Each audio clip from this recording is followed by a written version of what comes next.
Yeah, Keshav, can we start? 1 second there, Okay. it's just starting on YouTube.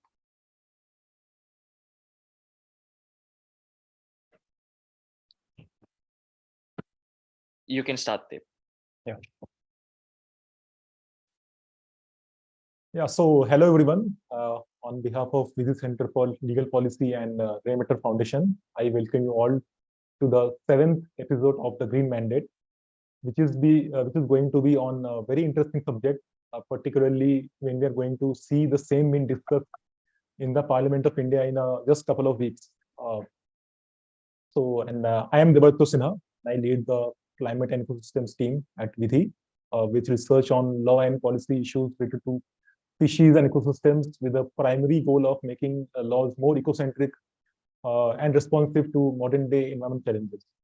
You can visit our website and check the topic climate and ecosystems to access our publications, documentary, movies we have made, articles, and previous talks of this Green Mandate and other talks on our website.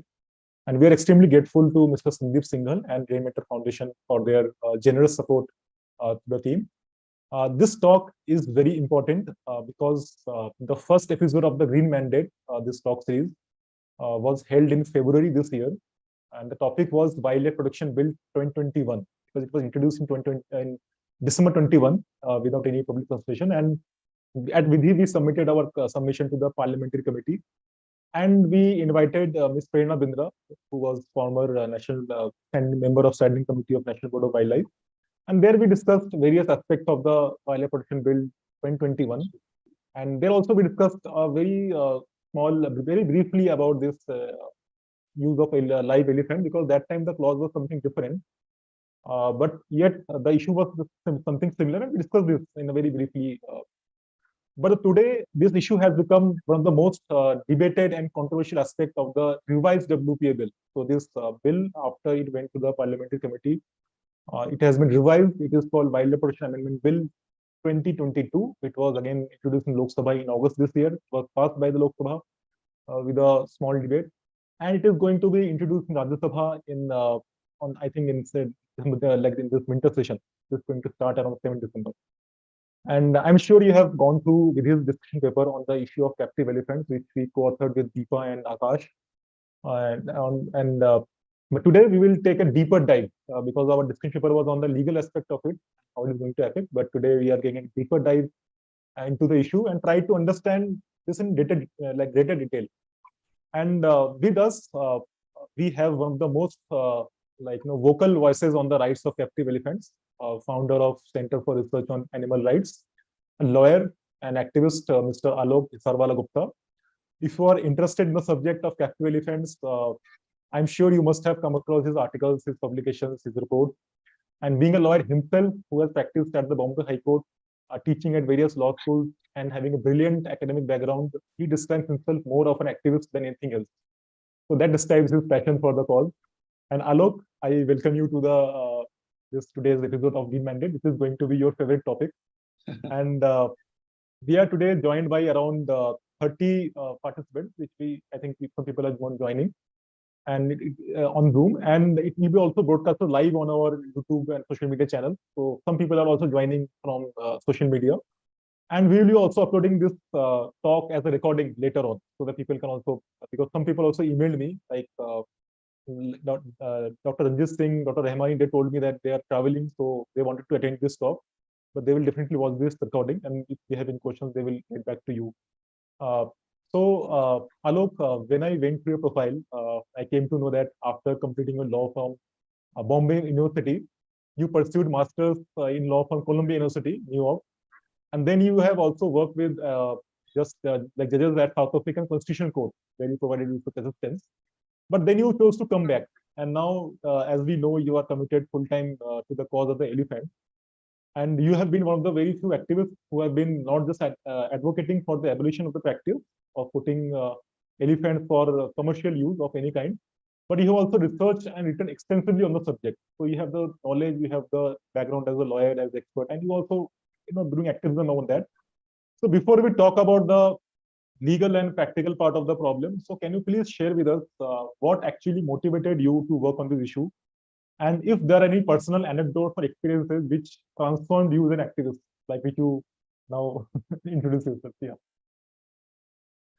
Thank you so much, Dave, and thank you so much to Vidhi for taking up the issue, a very important issue of, and I'll sort of put it in a very narrow frame, which is the issue of private ownership of elephants, a Schedule 1 protected wild animal in India, which is the only wild animal today which can be privately owned and also traded, quote unquote. So I'm very happy that you guys have taken up this issue, and I'm just a custodian of these ideas and work. And I'm glad you're asking me a question about why I got into this. Actually, I got interested in animal rights work in 2017-18, and I wanted to. I was exploring how I could switch my careers and work in animal rights. And I've always been an activist. I've worked on queer rights. I'm a gay man. I worked on various other civil liberties issues. I worked for 10 years as a junior with Mihir Desai in the Bombay High Court. And but I really wanted to do something. And so the animal rights issue really kind of drew my attention. I found it very challenging, very interesting. And I wanted to figure out how I wasn't actually, I mean, I see the captive elephant issue as an animal rights issue broadly. And I like the fact that it intersects with wildlife policy, with conservation, with many other discussions, and I'll come to that. The anecdote, I think actually I was very fortunate because I moved 2018-19, Norma ma'am of Goa Foundation, Norma Alvarez, the pioneer of so many things in environment and animal rights, she asked me, fortunately, to help her assist in a ongoing case of illegally held captive elephants in Goa who were being used by these spice farms for tourism. And we had lost 2 rounds in the Goa High Court for various procedural complicated issues. But Norma wanted to keep going on the case. And she asked me one day to come over to her office, and she gave me all the files. And she said, do you want to have she said, I want a fresh eyes on the case and have a look at it and tell me what you think and what we should do. And that's how I got involved with the case and the issue at large. But, while I worked on the case, there was the story of one elephant, Lakshmi Kumari, that kind of really resonated with me. It stayed with me forever. And actually I wrote about it in Scroll in Jan 2020 or 21. It was a very interesting case because Lakshmi Kumari was an elephant that was born in 1950 in the islands of Andaman and Nicobar. She was a timber logging elephant. We don't really know, actually, to be honest, whether she was born in Andamans or whether she was brought to Andamans and somewhere else in the country. But we know that she worked in the Andamans from the 70s, 80s, 90s up till the age of 50, 55. And at that time, most of the timber logging elephants are generally retired at that age. And also timber logging was coming to an end in the late 90s across India, at least officially. So Lakshmi was sold to a trader in Kerala. And the trader in Kerala sold Lakshmi further to a spice plantation owner through illegal papers. Incomplete papers, let's put it that way. That was our case, to a spice farm owner in Goa. But there was this one anecdote that stayed with me because when we filed the case in the Goa High Court, we found all these, this whole set of papers that the Goa owner who was claiming custody of Lakshmi had filed in the Goa High Court. And he was, obviously, it was his application to regularize his ownership of Lakshmi. And, in his affidavit, he actually shared something that was very unusual. He had a sense of guilt about something he did wrong with Lakshmi. So he shared that guilt with us. He said that, I've done everything by the books and I really love her and I want to take care of her. But there's one mistake we did. When we were trying to load her in a truck in Kerala, he says in an affidavit in the High Court, she would refuse to get on the truck. So they tried for days. Day 1, day 2, day 3, day 4, day 5, and they got tired. Lakshmi would just not get on the truck. She was terrified of the truck. But they had to bring her to Goa. So they made her walk. 700 kilometers from Kerala to Goa. So, over, obviously it's through the Western Ghats, over a very rough terrain. And I'm sure we don't have details of the journey, but I'm sure it was a very painful journey for people witnessing it and also for Lakshmi. And he carried a guilt about this. And then I looked deeper into the papers and I realized that the Kerala owner who sold Lakshmi had insured the walk. Because when she was going on this walk, he went to this local insurance company in Kerala and insured Lakshmi for the walk. Because suppose, I think there was an agreement between them that if Lakshmi did not reach safely to Goa in the 6-day walk or 7-day walk, he won't get paid. So he assured her for a sum of 8 lakhs. And the purpose of the assurance was clearly described as her transportation. And I suddenly realized that there is no other way to understand Lakshmi as a modern day slave. Lakshmi is a modern day slave. And I think that for me became my hook and my primary interest to work in the issue of private ownership of elephants in India. So that's my kind of anecdote. Share with you. Thanks. Yeah, thank you, Alok. It is very interesting anecdote. And, this amount of 8 lakh, how they came up with this number, like this is the value of an animal. So there must be different story behind that, but this is very interesting, and we never thought of how an elephant from Andaman can travel to Kerala, and then from there she's like forced to move to Goa.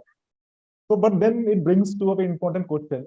Sometimes we often when you talk to people, they say that, so what, elephant? We have so many animals domestic, like we have cattle, like we have so many animals we keep as domestic animals. So this brings me to a very fundamental and philosophical question. Like, if you can address that, it is that, what do we understand by a captive animal? Because in the Law and Wildlife Protection Act, it says captive animal, but there are also different kind of human ownership, like we have domestic animal. Okay, so now we have different kinds of livestock. So, so how this captive animal is different from wild animal, which the Wildlife Protection Act also recognize, domestic animal and other forms of animal ownership, whether this distinction between different ownership is legally recognized, especially in the case of wild animals like the Asiatic lion, which we are discussing today. And yeah, this is the question which I want you to first address. Then we can move to the main. Sure. It's a very important question, David. Thank you for asking. So the entire system, the classification of elephants as captive animals as an accepted idea, rests on a binary that we all largely accept, but we don't actually understand, which is that we accept that somehow captive elephants are an entire class of elephants by themselves that are separate from elephants, which are wild elephants. And because they're a separate class, it's okay to keep them in captivity under human control and then use them for XYZ purpose. Now, this is the main, I take a controversial stand on it. So there are two ways to answer this question. One is, of course, how our law understands it, and the other way is and how we understand it in our forest policy and our popular imagination.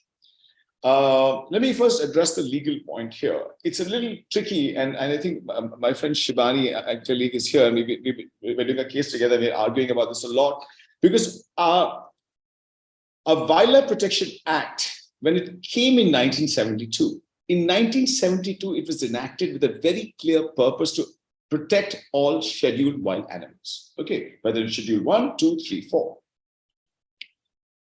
It did not understand how to deal with the elephant problem because we always had captive elephants in India. We always had captive elephants. So what were captive elephants? So in 1972, the law defined a separate class of elephants as cattle. So under the Wildlife Protection Act, we had a definition under Section 2, subsection 6, which defined a domesticated elephant as a cattle, along with camels and some other animals. And the idea was that, okay, fine, this is not this animal may not have the same protection as a wild animal. Also, elephants were not in 1972 under the Schedule 1, they were under Schedule 2. So they didn't have the highest protection, actually, which is something a lot of people don't know. Elephants only moved from Schedule 2 to Schedule 1 in the year 1991, when Project Elephant was embarked upon. So very quickly in the late 80s, the definition of 2/6 of elephants as domestic animals or captive elephants, a separate category of domestic animals, was taken away. And a broad definition of captive animals was provided. Okay. So basically, the law started off as understanding captive elephants as a separate category than wild elephants, and then broadly took away the distinction in 91 and said all elephants, there's only one kind of elephants under the law, which is a Scheduled 1 animal. Okay, so let me explain this a little bit. The argument that we are given on a daily basis, so for example, if you ask elephant owners in Kerala that why are you using this animal in for XYZ purpose, why are you keeping this animal in private possession, they have a very clear understanding of the issue with a deep belief that this is not a wild animal. This is an animal that's come from some unknown place where it has been bred for a special purpose of captivity. So this is the kind of myth we live with. So for example, almost all elephants you see in South India, their ownership certificates will say that they originate from either Bihar or the Northeast, only 2 places. Now it's very interesting because there are very few wild animals in Bihar. Bihar only because Bihar is the marketplace historically of elephant trade or all animal trade in the Sonpur Mela. So most of the elephants have been bought at the Sonpur Mela, hence the origin is mistakenly mentioned as Sonpur. If you actually further investigate, you realize almost all captive elephants in India, majority of them in private ownership, all come from the Northeast. Okay, now we are told that all these animals in the Northeast are in private captivity because they're born in captivity. So they're captive born. It's a very common term we use, captive born. Now the funny thing is, if you further investigate and talk to ecologists and people who study elephants don't actually breed that easily in captivity because it's a very fundamental issue. Elephants breed during a period of must. Male elephants during must are ferocious. They can't be kept in private captivity and then allowed to mate. So most of the times what happens in the Northeast is that female elephants who are in private captivity are allowed to roam freely in the forest with a hobble chain, and they will meet a bull and sometimes get pregnant.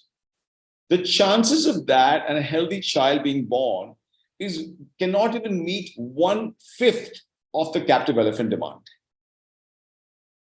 So 95% of the captive elephant demand in India is met by wild capture. I'm sorry, I'm giving it a long answer, but it's very important to go back to the logic. So basically, because it's actually impossible, 95%, there might be 5% elephants that are actually captive born, but 95% of them are young calves who are wild caught across Assam and Arunachal by one community which has traditionally been working in this field called the Morans, who have been elephant catchers for thousands of years. That's what this community has done forever. And because there has always been a demand for elephants, right? Because we've had elephants used for wars and essentially as warriors. I mean, they were war animals, right? Working animals in wars. And all these animals were always supplied by the Northeast because the Morans developed an age-old ancient practice of Mela Shikar. They developed skills to catch a young calf from a herd, separate the young calf from the herd and take it away, which is not easy, and then train it from a young age to listen and obey to their commands. None of this makes the elephant a non-wild animal. It remains a wild animal. It's a very important thing to understand. Just because an elephant has been trained, sometimes through really brutal processes, brutal methods, to listen to human commands and obey orders, does not mean it's not a wild animal anymore. It's a very important distinction to make because when we say it's not a wild animal, the term that is often used is a domestic animal. Now, domestic animal is a whole different world because domestic animal, first of all, you can't just have one animal out of a species and say these elephants are domestic. An entire species becomes domestic. So for example, cattle have become domestic actually the scientific calculation is it takes 20 generations at least 20, a dozen or 16 to 20 generation for a wild species to become domestic. So jungle fowl to chicken, gaurs and mithuns to cattle. There's many such examples like that. So elephants are essentially wild animals. And according to me, the correct way to refer to elephants in captivity is captive wild animals. Sorry. Thank you, Alok. I think you have described this issue very well, like going to the root of the problem. Because as you said, normally people believe that elephants are bred in captivity, and they have been purchased from different owners. But actually, when we also started doing research on that, we came to know even government reports. They also say that elephants are mostly wildly captured. This Gaja report, and there are many reports. You have also written about it extensively to different reports. There are international reports as well. So, but and of course, you talked about the Wildlife Protection Act. It's very important to. It's very interesting to learn that was initially Schedule 2. And yet until today in the Wildlife Protection Bill also they have revised the schedule, now Schedule 1 and 2. But there has been some learning why the elephant hasn't put in Schedule 1 from Schedule 2. Okay, and now putting an animal Schedule 1 means it is the highest protected animal in the country. It is irrespective of where tiger or a one-horned rhino or a Asiatic lion or a elephant, they are all legally same protected species. They don't have any distinction. But this Asiatic elephant, I think, is also globally endangered. IUCN has declared as an endangered animal. It faces threat of extinction in the wild. There is a threat of habitat loss, which is very significant. We have seen elephants traveling from Orissa to Jharkhand to Chhattisgarh, now entering Maharashtra. This is a level of displacement of elephants. Now there's a small group of elephants which the Maharashtra government is tracking. Origin is from Orissa. They are traveling to different places. No one knows why they're traveling, but primarily because of habitat loss and the historical corridor. So they are also finding different places. So this is very right that this is endangered. Poaching has been a very important issue for elephants, tusker. There is one report in scientific study which says in Africa that now these tusker elephant are now due to some natural selection, we have very less percentage of elephant which have tusks because it is a survival benefit to the elephant. So I don't know in India such study has been done or not. This is the impact on the animal. So now we have also written that elephant is the only wild animal which can be privately owned, which you just said and which we have written also.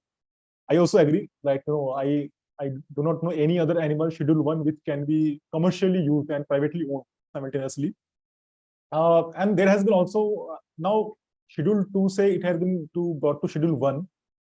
There has been some learning. Government is aware of this thing, but yet we see there has been amendment in Wildlife Protection Act in 2003, which exempted the requirement of inheritance clause to own a live elephant, because in other animals you can only own if you're inherited from someone. But in case of elephant, this section 40 subsection 2A and 2B, this specifically says that it doesn't apply to live elephants. Now, MOF own committee have said this clause is problematic. They should go away with this clause. Okay, so there has been a long history of this thing. So can you just tell me very briefly why this section 42A and 2B was brought when we are aware that this is a problem? We recognize this is an animal which is threatened. Schedule 1B kar diya, but still we made this relaxation. I think this is the first relaxation in transfer of elephants in Wildlife Protection Act 20 years ago. Let me try and answer it very briefly. It's a very kind of so I don't know how to answer questions briefly, but I'm going to try and answer very briefly. Okay. I was thinking, let us imagine in our minds the year 2000. Okay. The year 2000, the beginning of the century, right? 22 years ago. 22 years ago, we were in a very bad place in terms of our policy and reality of captive elephants. Let me list a few things. In the year 2000, the first ever, a momentous decision by the Indian government, unparalleled anywhere in the world even today. The Indian government issued a notification to ban 5 wild animals from circuses. There was bears, lions, tigers, panthers, and sorry, one more animal, I forget. Monkeys. And this was challenged in the year 2000 in the Kerala High Court by Circus Owner Association. So basically, in the year 2000, this decision hadn't been this decision hadn't been implemented. Elephants were not part of the ban. elephants were the only wild animals other than hippos that were used for circuses. Hippos were very rarely used, but elephants were very widely used. So there's a glaring absence of the elephant from the notification, right? Because elephant is the only other big wild animal that is used in circuses, but it was not banned. Okay, and there's never been an explanation of why it was not banned. And up until then, circuses had ownership certificates of tigers and lions. So you could actually own a range of wild animals. So circuses would actually, how the circuses acquired a particular tiger and lion, these issues we obviously don't know, but I'm assuming they were obviously wild caught as young cubs, like with elephants, and trained into doing circus tricks through extreme brutal methods.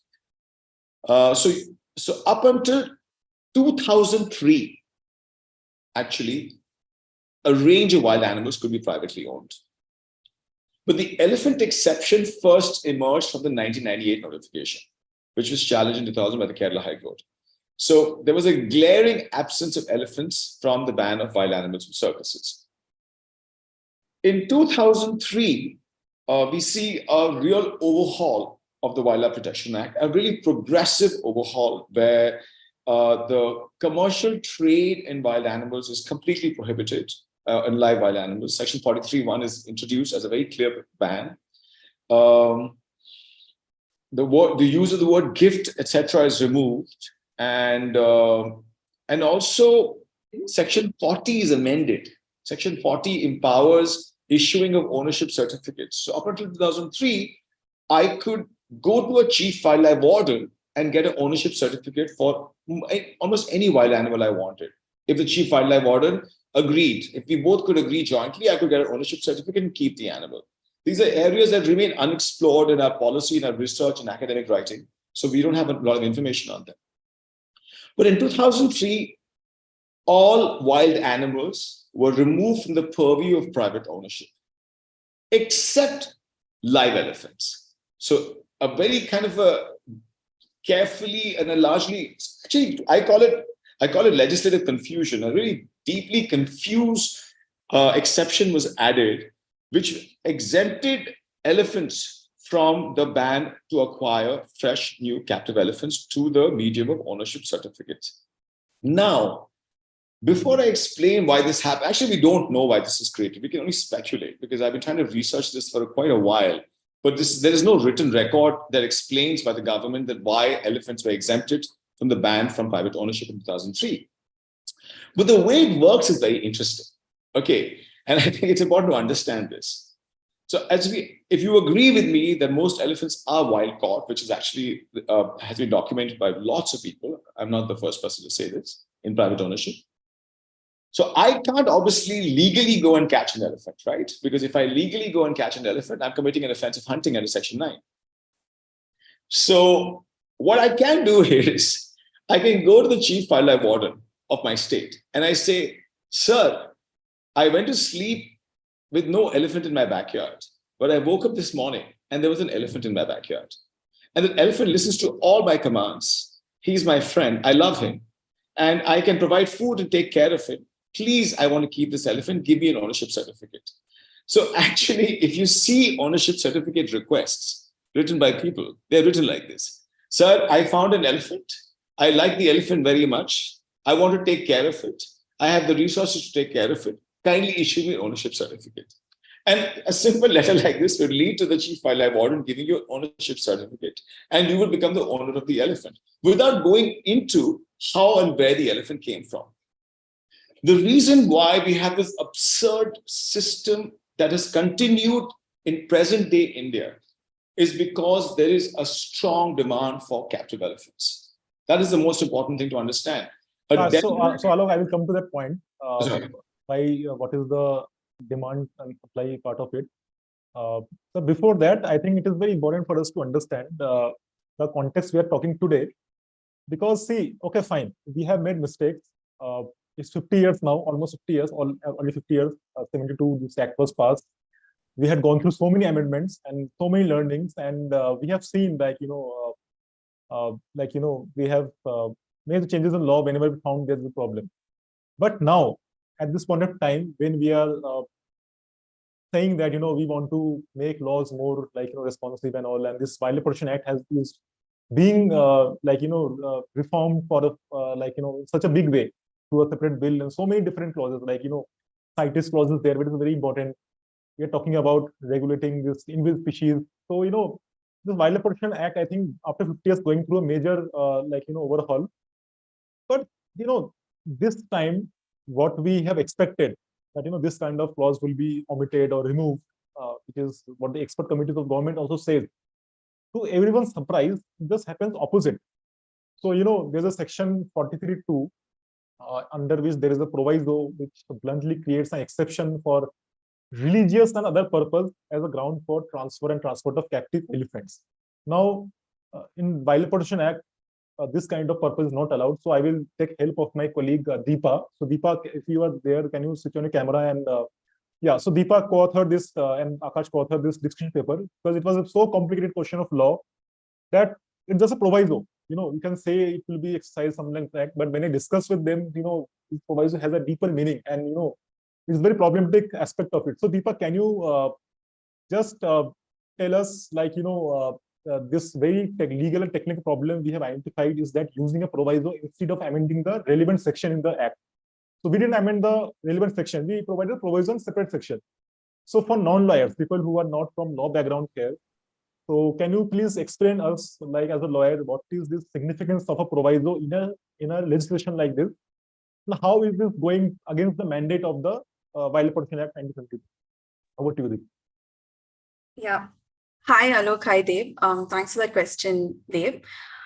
So for those who may not know what a proviso is a clause, it's a special kind of clause, which is generally added to a section or another provision in a law or an enactment. So what this proviso generally does is it creates an exemption or an exception from the general clause or the general section. So say if there's a section which gives you a general prohibition or a general compliance or a general requirement or an obligation, and there is a proviso that is attached to this section, then what it does is it exempts the application of the section to the subject matter mentioned in the proviso. So what the proviso essentially does is it limits the application of a section. So in the context of the Wildlife Protection Amendment Bill, like you mentioned, Dev, that they are attempting to introduce a proviso to Section 43. Now, Section 43, subsection 1, creates a prohibition, or there basically exists a prohibition on commercial transfer or commercial transport of captive elephants. And subsection 2 deals with a compliance or a reporting obligation that any interstate transport or transfer of captive animals in general have to be reported to the Chief Wildlife Warden. And here, subsequent to this, the proviso has been inserted stating that transfer or transport of captive elephants specifically for religious and other purposes will be regulated by the central government through terms and conditions. Now, what this essentially does is, this could be interpreted as creating an exemption to Section 43, subsection 2, basically that the central government can separately regulate captive elephants, creating a separate set of terms and conditions, which may or may not be, in compliance with Section 43 or other provisions of the Wildlife Protection Act. So, for instance, Section 12 mentions the special purposes, the specific and exhaustive purposes for which hunting and capturing of animals is permitted. Now, like Alok sir just mentioned, that majority of the animals which are in captivity are captured currently. So we know that here we have a specific list of special purposes for which things like education and scientific research, things like this, for which the Wildlife Protection Act already recognizes that animals can be captured. So what the proviso here could be interpreted to be doing is to create a separate class of purposes known as religious purposes, for which religious and other purposes, which are not even defined, for which captive elephants can be used. So this will be then separately regulated by the central government. through their terms and conditions. So here there's some kind of vagueness and anomaly, which I think is, it's a little concerning, and it has to be definitely looked at more deeply. Yeah. Thanks, Deepa. Thanks for explaining the legal problem in that in a very simple language. This issue was so complicated. We took so many time to understand and how to communicate this thing. And in the paper, everyone can download and see. So Alok, like Deepa mentioned, and we have seen in the bill. So one is this religious purpose, which we understand. One is this other purpose. Okay. Now in the parliamentary committee report, they said you have to remove this thing. Now we are seeing that they have they have come up with some new term called an other purpose. So can you just briefly tell me what the other purpose could be? Because religious, we can understand some temples or whatever, the discussion has been. This other purpose is so wide. So are we going to see elephants again doing logging and activity, all these things? So what could be the other purpose? Yeah. So there's a hand up by somebody from the audience. Should we ask someone? Someone has a hand up. So Alok, so we will take the questions at the end, after we finish the discussion. So I will request everyone to send the questions in the chat box and the question answers thing. And at the end, we'll take all the questions. Okay, if time permits and if Alok is available, we'll take all those questions. So right now, we don't want to break the flow of the question. So yeah. So first of all, thank you, Deepa. Thanks so much for that explanation. And I go back to the 2000 moment. In the year 2000, we had close to 4,000 elephants that were in private ownership or captivity used across India. They were being used for circuses. They were used for begging. They were used for tourism rides. They were used in historic places to, go up like Amer Fort, for example. There were over 200 elephants just in Tamil Nadu that were assigned to temples. So basically, female Tamil Nadu temples only have female elephants. So each temple would have a female elephant. That elephant would spend her entire life in the temple compound, and she would never meet another elephant for her entire lifetime. And close to 700 to 800 elephants were both in Assam and Kerala. In Assam, they were used for timber logging, and Kerala, they're used for this very kind of majestic festival that happens every year called the Puram festival, where elephants are paraded. And so this is the multitude of ways in which elephants were used across India in the year 2000. In the last 2 decades, we have managed to stop a lot of these uses. So for example, timber logging and another unauthorized illegal way it may happen, but it's not allowed. Elephant begging has been banned by various high court decisions and government circulars. It's very rare to see an elephant begging on the streets nowadays. Elephants used for tourism rides by private companies or entertainment really coming down in a big way. And there's a huge case and campaign to stop the use of Amer Fort elephants, for example. We have this incredible news from our country, okay? Unparalleled anywhere in the world. We have rescued the last circus elephant from a circus in India. This is a record no other country has achieved. So we have a lot of great victories, which is why this particular amendment is really terrifying. Is it trying to take us back to the moment of 2000? Because what are you trying to do? Why say any other purpose? And I want to say one more thing. Actually, you want to ask me about commercial use a little later, right? So I don't want to. Yeah, I will come to that question. So I just say that this is, for me, not only the fact that it is vague. Well, the only way I can answer any other purpose is to link the commercial argument. It's very important to understand something in Section 42. Section 42 of the Wildlife Protection Act says, if you want to own an elephant, you must have the ability and the capacity to take care of the elephant. Nowhere does the act say you can make the elephant and put it to work. Nowhere. It's not allowed anywhere. All privately held captive elephants are used for all kinds of commercial purposes, because the owners believe that the elephant is such a huge cost, it has to pay for its own food and my food. So any other purpose is a very important demand by the elephant owner lobby for them to use the elephant constantly to make the desired revenue from the elephant. And I'll come to this. I'll explain this a little further. So Alok, yeah, it's very good to learn that, so many practices are banned. Like circus elephants are now, when I was young child, so I have went to circus. I've seen, tigers, lions, elephants. There are also news of elephants like jumping over people, tigers killing someone. These issues could happen. Now there have been many success stories in India. Circus is, first of all, we know all the animals. Now this circus is banned completely. We don't see circus with animals. One very important success story is ban on dancing bears of sloth bears. I think it took nearly 3-4 decades to stop that practice, but now it has been stopped. Practice of snake charming, this has also been like stopped, slowly phased out. So, but in the case of elephants, like, we have seen this effort in all other animals being slowly phased out. At least there is some effort from the government in terms of, like, so the law may be there, but sometimes government also take time to implement when there is some cultural or livelihood perspective. So you don't enforce the law very coercively. So, you use other means, like, creating incentive or creating public welfare schemes for the people, finding alternative livelihood, or raising public awareness to stop such practices. So this kind of things are also part of implementation, like, where government engage with people to slowly implement the law.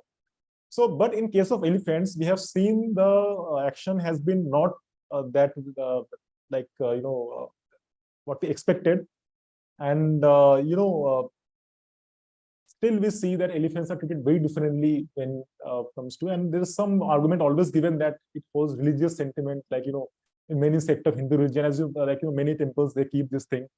And any state influence, and this argument also put by some lawyers also, that any state interference with the practice of such sects or temples will invite the question of freedom of religion. Like, who are you to state is going to tell me? And, so I have 2-3 questions, you can answer them, and also bring the commercial angle. So one is that, and there are also orders which says that there should not be individual ownership, but only the trust and the religious like institution, they should maintain the elephant. This kind of things also keep coming in news, when I Google. So, so how can we balance the wildlife production with some religious sentiment which is there? And also, like, whether it is right, like, practically or legally, that, the captive elephant should be placed with institutions like religious societies or temples. And the way exemption has been created right now, this wildlife protection bill is a surprise, total surprise. The way it has been tried to, like, regress from the things we have learned. So is it just the religious, cultural, or livelihood issue, or, as you mentioned, there is a huge commercial and something more than that, which actually they are able to force the change in law? This is very surprising. So is this, now you can explain, like,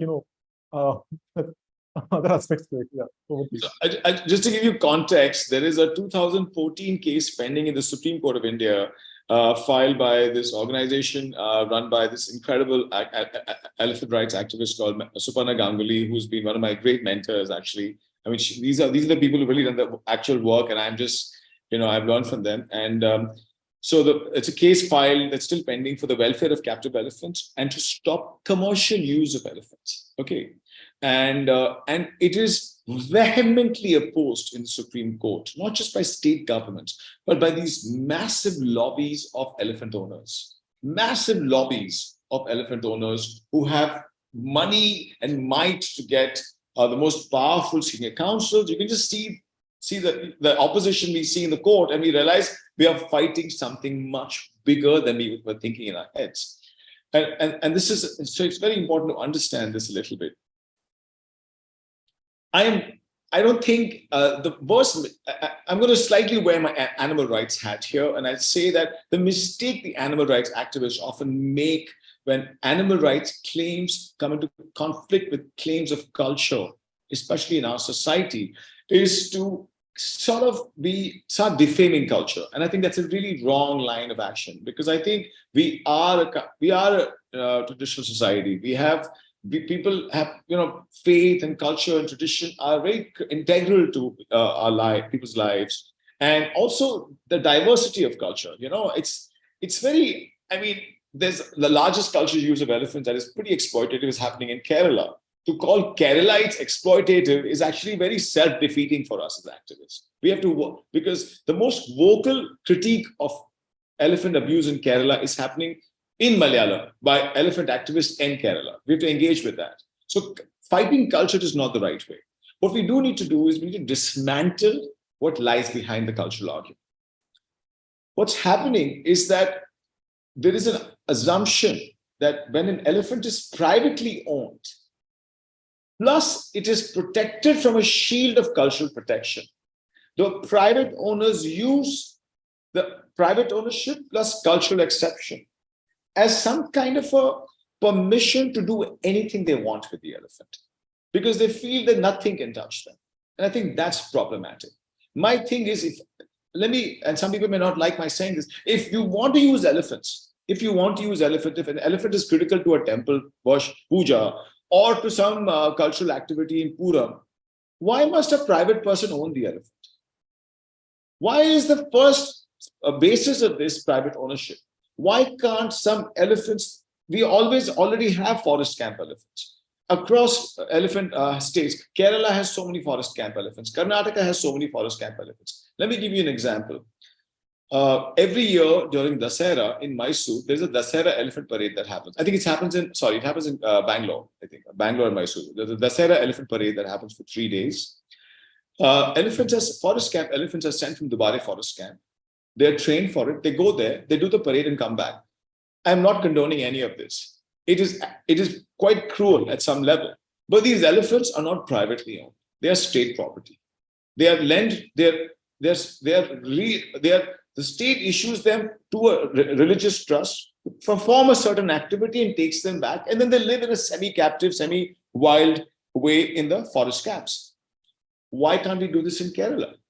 Why must all Puram elephants be privately owned? It's because Puram is essentially a commercial industry.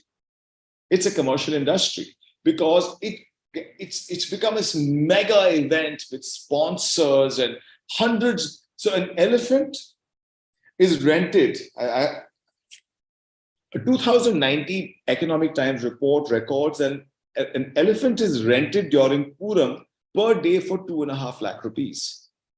500 male elephants being rented for 2.5 lakh rupees per day. The Puram continues for 6 months. It's a 6-month long festival. Some people argue that there are different ways to conduct the economies of scale of the Puram. The main Thrissur Puram that happens in April and May is a 500 to 600 crore event.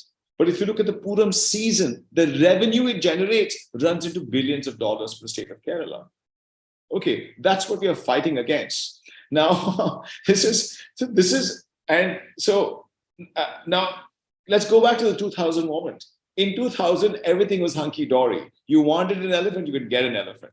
Okay, and suddenly all these activists came in the way and spoiled the scene. They made it difficult every day for you to get elephants. And in 2014, 2015, 2016, in the ongoing WRRC case, the Supreme Court of India, just looking at one piece of overwhelming evidence that Kerala has the highest rate of captive elephant mortality. It's crazy. Elephants are dying in captivity at a young age in their prime on a regular basis. On an average, 3 elephants die per month in Kerala alone. This is data I have from the Kerala Forest Department. Because when you feel that you own the animal so much, you can do whatever you want with it. You make maximum use of it.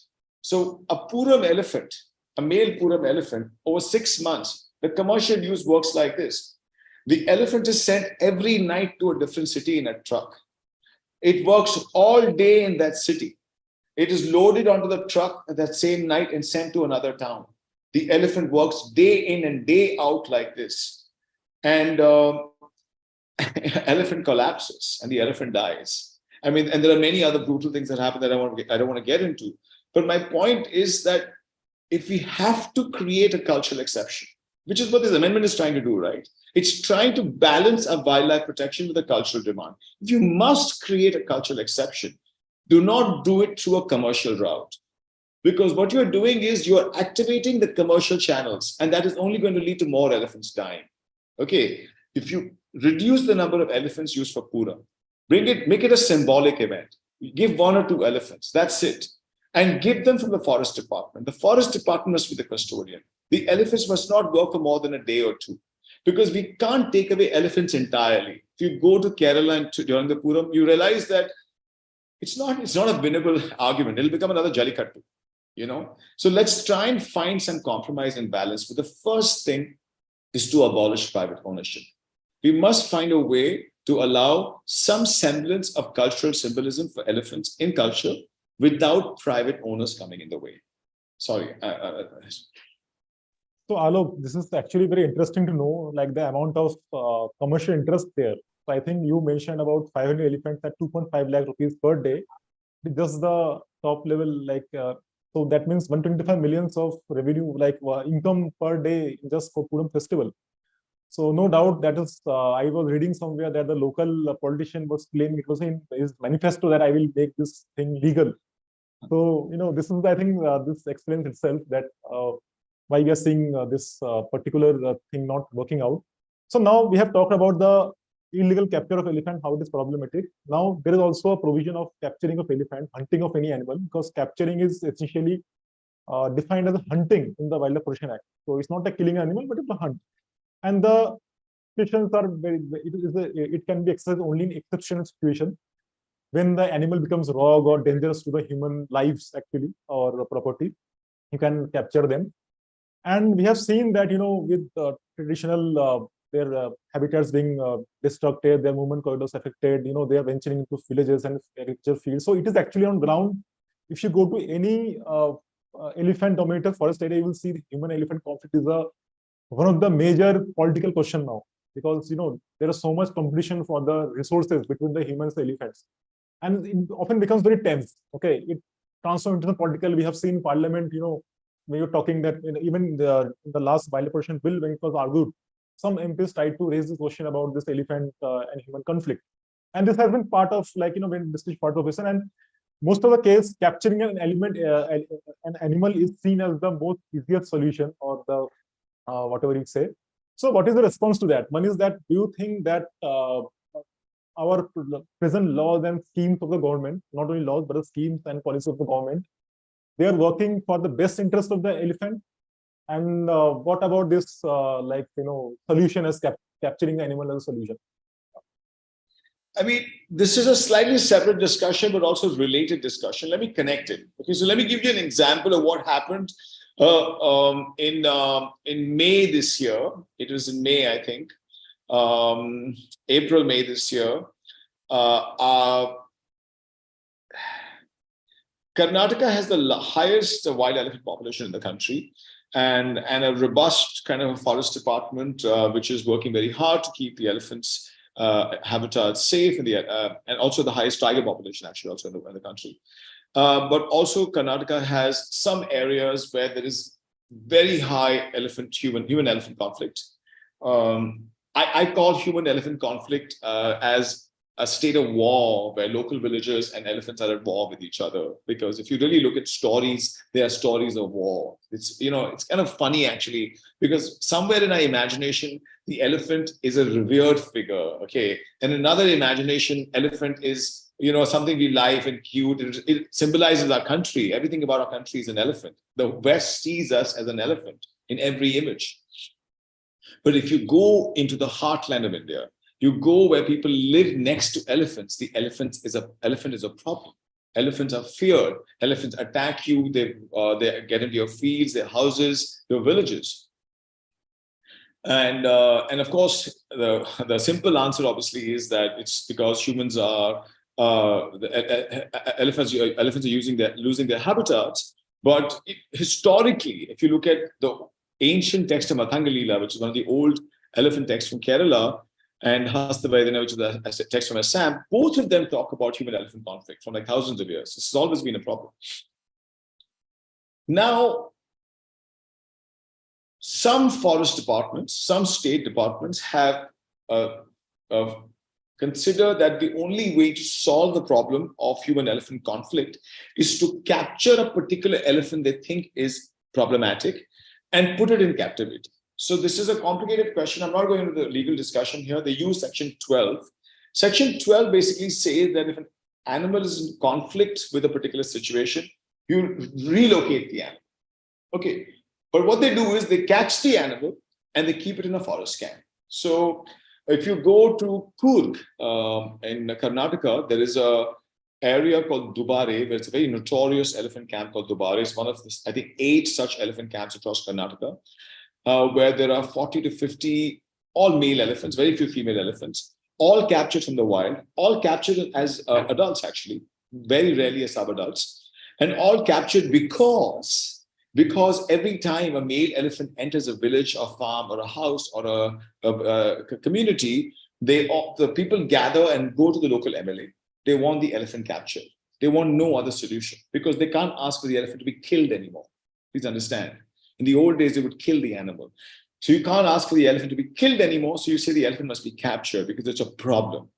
So the majority of India sees elephants as a daily problem, okay, as pests, in fact. And so we have created these forest camps, which are really real hell for elephants. If you go to a forest camp, it is a heartbreaking experience because they put a sub-adult or an adult elephant on day one itself into a kraal, where the elephant is then trained to obey human commands. Essentially, the spirit of the animal is crushed. So the animal, because the way it works is, a mahout says, I will only take care of the animal if the animal won't kill me. Why will I take care of the animal if the animal may kill me? So the only way I can transfer my fear of him is by making him scared of me. And the only way I can make him scared of me is by showing him that I am stronger than him. So a human, which is a fraction of the size and height and weight of an animal, that big and majestic, the only way we can do that is by identifying systems of controlling the mind of the animal by inflicting pain on the animal. So that's what we do. So we have created these forest camps to mitigate human-elephant conflict, where we are constantly training elephants to become captive and obey commands. It's a very problematic cycle. But we are doing something else that is very problematic with this, and I'll connect it to our conversation right now, is that we are taking male elephants out of the breeding space. I mean, our job is to conserve elephants. We need male and female, a healthy population of male and female elephants in the forest to propagate. We are taking more and more male elephants out of the forest, of the wild, and we are actually skewing. We've had this problem for the last 20 years, and it's only getting worse. The ratio of male to female elephants in the wild is very, very, very wide. And we do not have a census. We don't know how many wild elephants are there in India today in the last 5 years. Nothing has been done. So in such a situation, when the current amendment, this particular amendment, when it was first tabled in the monsoon session in the Indian Parliament in Lok Sabha, and if you want, I can send you some of the speeches, or you can watch the entire proceedings online.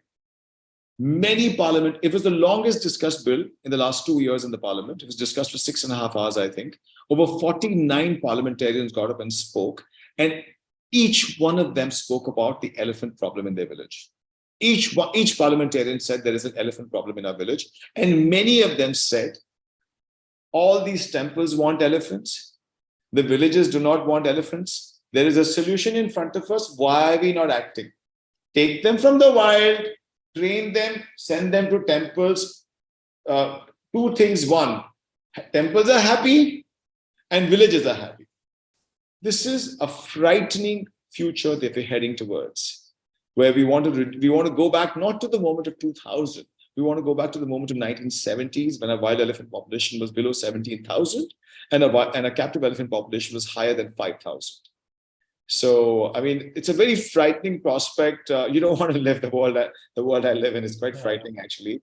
But this is where we're heading towards. Yeah. So, Alok, I think we have already covered our time, but there are some interesting questions from audience. So, do you have time? Can we continue for maybe 20 minutes? If you guys are not bored of me, I'm happy to continue. Sorry. Yeah. No, obviously. So, there are questions. I think this audience, like, they want to engage. And so, I just go to some questions. I can't take all the questions, but there's some questions that are interesting and relevant to the topic, which you can respond. One is very relevant question, that what is being done to try and stop this amendment from going through? Is there something the general public can do to help this cause? This is from Shantana Khurana.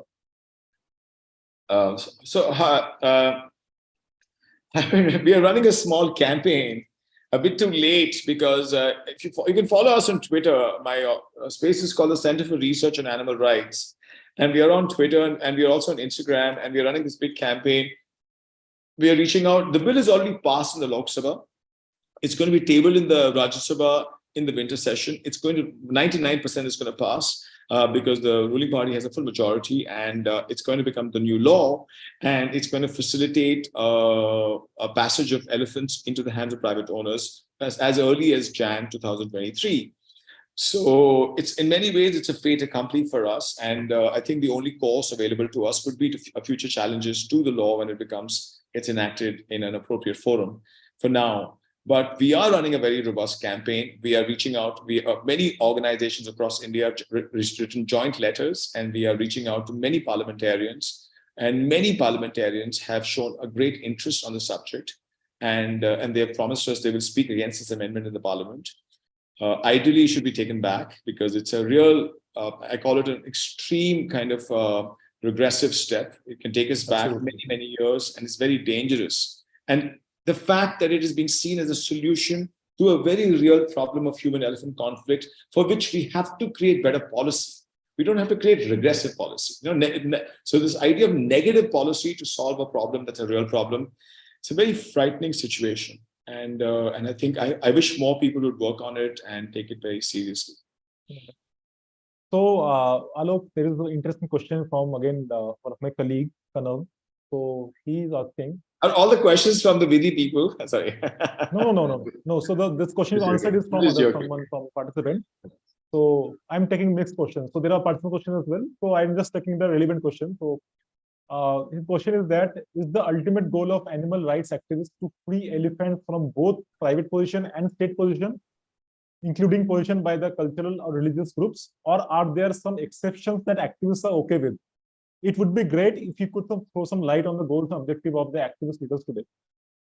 There is no, people think that the animal rights lobby is some one unified lobby that speaks in one language. It doesn't. It's, there are many people in the animal rights lobby that speak in multiple ways. I believe that all animals must be free, not just elephants. I believe that animals, we have no right, we have no moral claim to own an animal, whether it's a cow or a goat or a chicken or an elephant. But my belief is a utopian belief that I obviously cannot work with. Maybe I can imagine it in my head. It's okay to imagine it in my head, but that's not realistic. So I think your question is very, I always say that we can have strong ideological positions, but in our work, we have to constantly compromise because we will not be effective otherwise. So we have to compromise. So I think we have a practice of using elephants in forests for forestry work, for conservation work. Nowhere else in the world are elephants used to maintain forests. But in India, we do it. The forest department is very invested in it. That's not a battle I'm fighting right now. I'm not interested in that battle.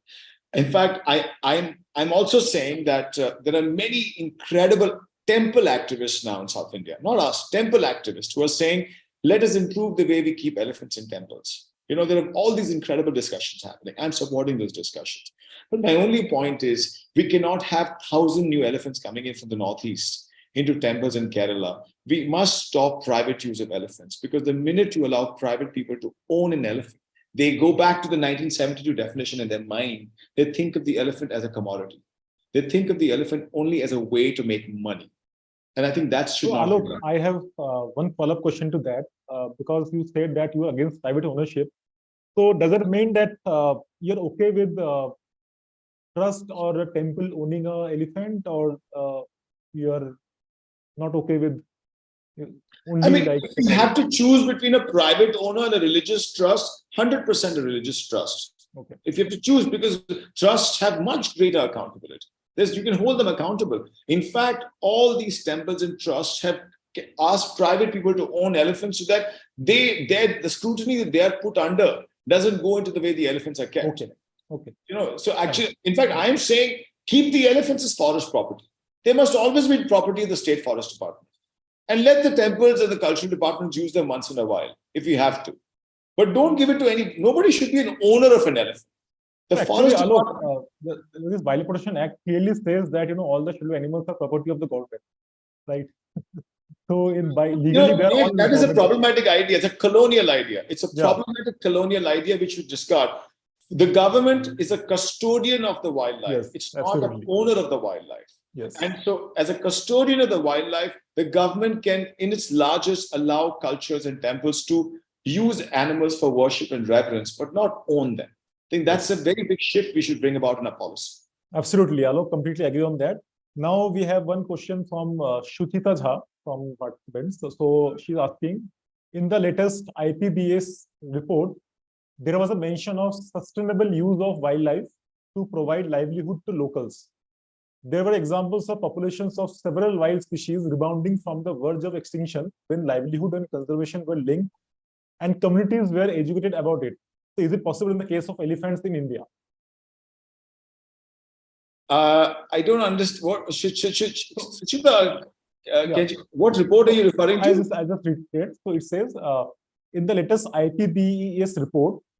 What is that report? Sorry, I don't know what that report is. I'm sorry. IPBES, I think Intergovernmental Panel on Biological something BS report. Some report, okay, some report. So there was a mention of sustainable use of wildlife to provide livelihood to locals. Basically, she's talking about the sustainable using wildlife to and it supports conservation of animals in long term, because people see benefit and you can bring some animals back from extinction if you can link with them some. It's a complicated discussion, Shuchita. I think it's a very complicated discussion because I want to believe and I want to work with this idea that we must work with forest communities. Forest communities are the true protectors of the forest. But Neha Sinha today posted a very powerful tweet yesterday or today, and and I agree with it. And she says that, but it's not black and white. This idea that you just blanketly think that forest communities will protect the forest and you just leave it to them. It doesn't work like that. I think when we talk about a changing moral compass, it must apply to our entire society. The entire society must change with time. The temples must change with time. The private owners must change with time. The government policies must change with time. And the forest communities must also change a little bit with time. Because I think, I'm not comfortable, definitely not comfortable with the idea of elephants being used for any kind of commercial activity, even by forest communities. But that is my stand, and maybe I'm wrong, and I'm willing to understand and learn more about this. So Alok, there is one follow-up question from again Kanav, basically about this question on this freeing animals, from any human captivity. This question is that as you said that this ideological goal is for all animals to be free. So what is your opinion on pets like dogs and cats? Yes. They're certainly not free. Keep them. This is a longer discussion, guys. I don't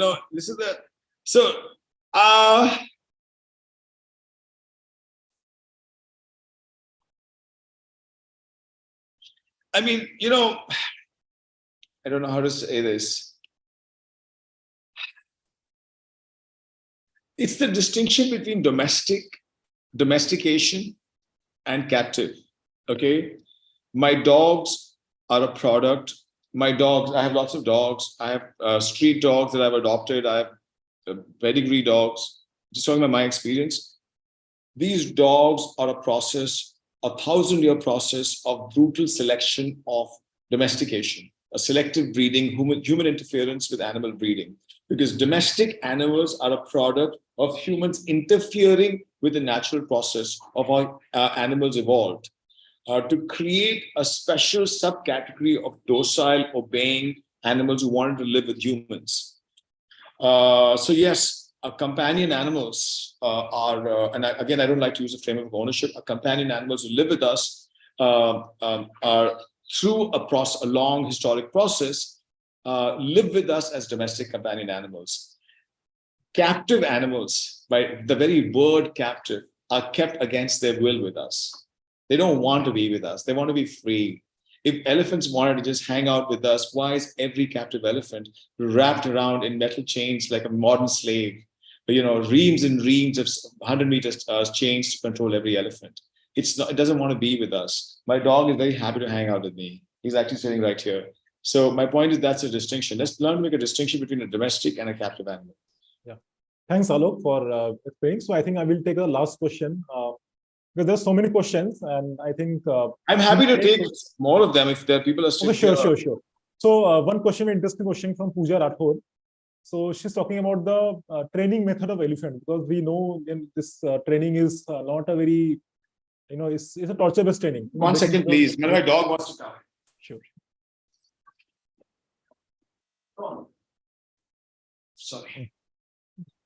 Sorry. Yeah, I'm reading so the this question. This question is on the cat as well. So she's asking about the training method of elephant, which is actually like when you tame an elephant, the process is torture-based, breaking the spirit of the animal. This is how, and she's saying that there are also positive reinforcement and compassion-based methods which can work better. So why not mahouts are trained better for better elephant keeping, and considering that elephants will always be captured due to conflict. So Tamil Nadu Forest Department actually, and I think it's doing some pioneering work. And I think there's this fantastic forest secretary that is Sophia Sahu ma'am, who's amazing, and she's very active on Twitter. And they are actually training all their forest camp mahouts to positive reinforcement training methods for elephants. But these are elephants that already kind of live with them and have got used to living with them. But yes, positive reinforcement training with elephants in captivity is a big new trend. And I've seen it in a lot of places and people are trying it. And that's a great thing. But please understand, elephants are things like circuses or Puram. Okay, you can watch people who have not spent time in Kerala or not seen Puram. You can go online on the internet and just watch how Puram activity works. Or you can watch this very powerful documentary made by Ms. Sangeeta Iyer, which is called Gods in Shackles. It's a very powerful documentary and it's available online. And you'll understand that you are making the elephant do something so unnatural that positive training is not going to achieve it. Only brutality, torture. You have to bring the animal to the brink of helplessness, that it has no control over its mind and body. And the only way it can move forward is to listen to your commands. Only then will the elephants do it. Let me give you one example. The Puram only uses male elephants, male tuskers. 100 male tuskers are brought together in one maidan, in one playground during the Puram festival. Male tuskers, male adult elephants are not social animals. Female elephants are social herds. Male elephants often stay with the herd, but often stay alone. For so many male elephants to be hanging out together, the level of brutal training they've gone through in that heat with 100-kilo weights on their bodies to work those long hours, to listen to the commands, no positive enforcement training can achieve that kind of result. So I think we have to distinguish the kind of purpose, the use the animals are put to. Similarly, positive training cannot be used to make elephants do tricks in circuses. Circus is an activity so unnatural to the elephant, so unnatural, that the only way to do it is through brutal training methods. So, which is why circus animals are completely banned. So elephants in circus are now completely absent from India. So I think positive training may work in a forest camp, take care of an elephant, or build trust, but it cannot work to make elephants do unnatural things. So there is one, I think it's a commentary from someone, Sharavan Shivakumar. So he's saying that in Northeast and Assam, people having elephants are allowed to graze them in protected areas, Sanctuary National Park. And these people who graze these captive elephants in the PAs, they identify calves and some adults from the wild herds and separate them and drive them along with their herd and captivate them. Have you come across such examples? So, do you know the term kunkis? Do you know what a kunki elephant is? Yeah. So, I mean, I think you're telling me what a kunki does. Forest departments have very highly trained elephants. I'm not going to go into a critique of that right now, but they're called kunkis, and they're used to perform various forest department activities. And so one of the activities they are used for, which they're very effective for, is to drive wild herds that come into human habitation or into fields. So in Assam, they do that a lot. It's very interesting to travel in the Northeast. You know, the Northeast relationship with elephants is very different from the South. It's extremely different. I mean, people in the Northeast complain about human-elephant conflict all the time, but there is a real deep love for the elephant at the same time. You know, the elephants are not being captured. Alok, the question is use of kunki kind of elephants by private owners to catch sub-adult elephants for captivity. Oh, okay. So the method of capture, there are two methods of capture for elephants in the wild historically. One is called mela shikar, and second is called kheda. These are the two methods. You can Google them. It's written about a lot. And kheda means basically largely driving an elephant into a khadda or a corner. And a mela shikar is when a herd of kunkis go and surround an elephant, and the elephant is caught. So the herd goes, and you separate the calf from the male and you catch it.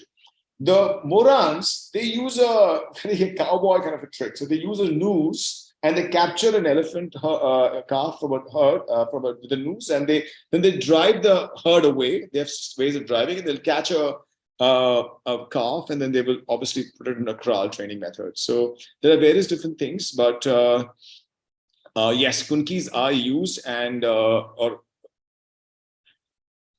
I don't think kunkis are used for capture by the. It's not easy to do that, and only kunkis are really only with forest camp elephants now. No, it's not saying kunkis. It's saying that private people having such elephants who go to PAs for grazing the elephant, because Northeast Assam, the private owners are allowed to graze elephants in the forest. So when they go to the forest with their private elephant, so they separate the calves and they bring the calves with them. This is the thing. The private people who are doing it for illegally purpose, not the forest department. Okay. Well, yeah, that's what the Morans do. So the Morans have multiple methods of catching elephants, and that's one of the methods. So this happens there. But those elephants are then brought into private captivity and sold in the market. So there is an interesting question from Ashwin. Can we just take that? And there's a lot of questions from Bia Sood. I don't know if you. Yeah, please. You can see and take the questions. Yeah, of course. There is Ashwin is still here. Ashwin made a really interesting comment about. I mean, Ashwin, what you are saying, if you can hear me, if you can raise your hand, I'm really worried about this. Exactly what you're saying, that actually, I think I'm very, historically, actually, up until the late 90s, a lot of temple elephants and also elephants in Kerala were acquired from forest camps. So, for example, a private owner would go pay money to a forest camp and buy the elephant from the forest department. So forest departments actually sold elephants to private owners. So there's lots of records up to late 90s. Tamil Nadu Forest Department, Karnataka Forest Department, Kerala Forest Department, elephant habitat states, would just sell an elephant to a temple. Now, with this Joywala case that all of you must have read about, we think hopefully that it's not going to be so easy for people to capture and bring elephants from the Northeast.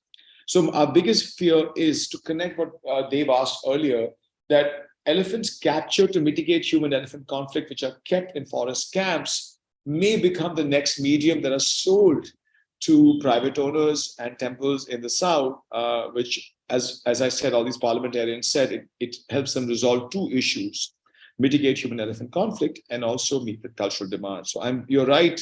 I'm very concerned that a lot of these Karnataka forest camp elephants may get sold to private owners after this amendment. Yes. You know, it's a very powerful term when you say any religious purpose. I mean, who is going to counter that in India? It's like a carte blanche. You know, you go with that.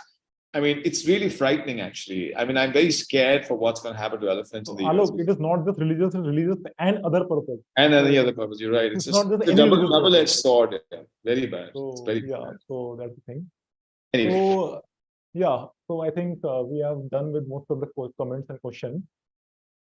There is one from Dia Sur. If you want to respond to it, it is just, I think, a comment. He says that, hello, Alok, it's interesting that today's session is on captive elephants. On Saturday, I'm talking about wild as a part of restoration of elephant corridors from wild part capture happens when an elephant is declared wrong, or problem elephant and khera, which you explained. My question is, what is the law that governs captive elephants, not Wildlife Act, right? So which policies safeguard the animal? Also, are you aware of captive elephants from Assam being transported to Gujarat for creating a safari park? Also, there is another sort of captive elephant, the ones who work for the forest department. I think this you already addressed, but we already covered that. Divya, why don't you read? If you just Google my name and Northeast Now, and Northeast Now is a really incredible portal based in the Northeast, which has covered this issue of elephants going to Gujarat and stuff very widely. And a lot of the campaign and letters we've written against it are reported in it. You'll find all the details. Just to quickly end, Chaitanya asked a very important question. How can we support this campaign? Thank you, Chaitanya. I think my only right now, I'm just asking all of you to really try and understand the issue of captive elephants. I think, if you're interested in wildlife protection, if you're interested in animal welfare, if you're interested in animal rights, if you're interested in environment policy, if you're interested in the issue of rights per se, if you're interested in the issue of what a modern India should look like, or the balance of culture and rights, which is a lot of us in law school this is our favorite topic of conversation, because that's such an important conversation in India. That at what extent do these kind of liberal rights frameworks eclipse cultural claims? All of these come together in the issue of captive elephants. So I think we should be very interested and concerned about the issue of private ownership and private commercial exploitation of elephants.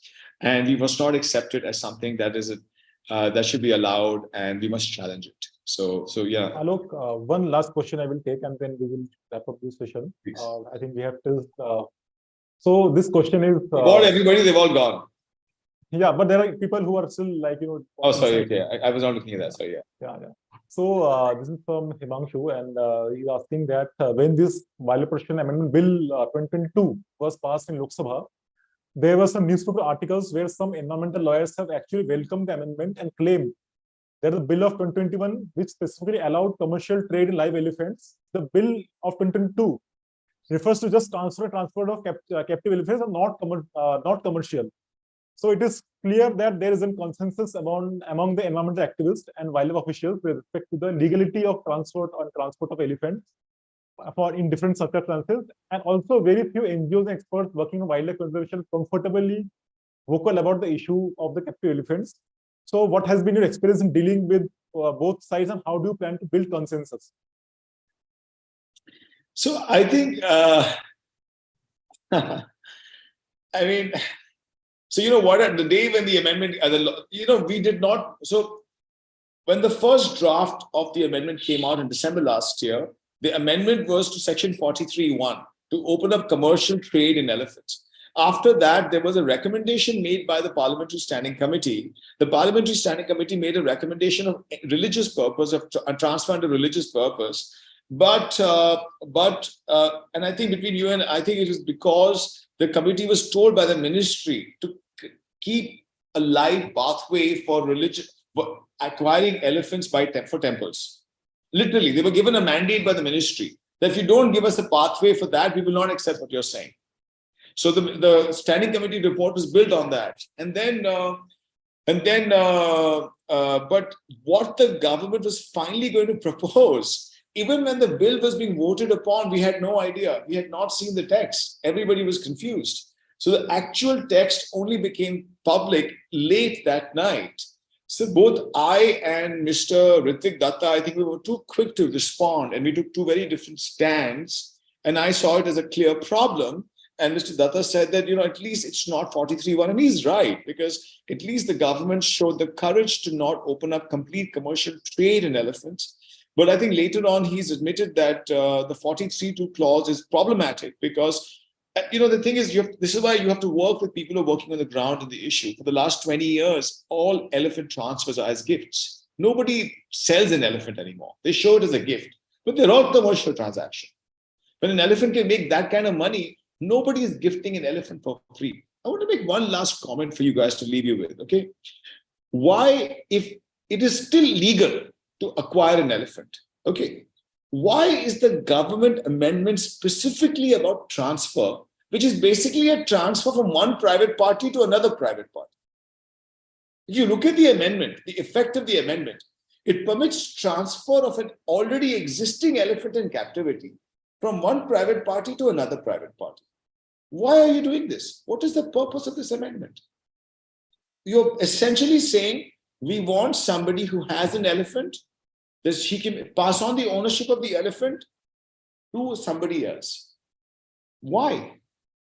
I mean, you are actually playing in the hands. The government has got played in the hands, according to me, of the lobbying. It's very effective lobbying of the private elephant owner lobby, because they want to be able to trade the elephant. Because if you can't trade the elephant, it has no value. Sorry. So this is a kind of a problematic point.